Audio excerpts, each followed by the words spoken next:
Kabla ya hapo, shirika la Msalaba Mwekundu humu nchini KRC basi linaendelea kutoa tahadhari ya ukame ambao unaendelea kote nchini.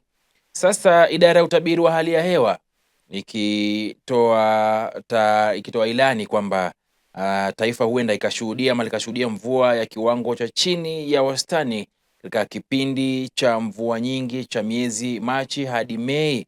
Kulingana na utabiri wao, maeneo ya pwani, kaskazini mashariki na kusini mwa ukanda wa mashariki yanatarajiwa kupata mvua ya kiwango cha chini ya wastani.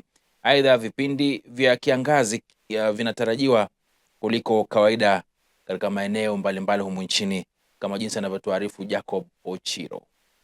Huku gatuzi nyingi zikiendelea kushuhudia vipindi virefu vya kiangazi, huenda janga hili likaendelea katika kipindi cha mvua refu cha miezi ya Machi, Aprili na Mei. Idara ya utabiri wa hali ya hewa nchini inasema kwamba maeneo mengi nchini yakiwemo mikoa ya pwani, kaskazini mashariki na mashariki yanatarajiwa kupata mvua kiwango kinachokaribia wastani na kiwango chini ya wastani katika kipindi hicho cha mvua refu. Maeneo ya Ziwa Victoria, mkoa wa Kati, mkoa wa Bonde la Ufa, Nairobi na kaskazini magharibi mwa Kenya yametabiriwa kupata mvua kiwango cha wastani na kilicho juu ya wastani.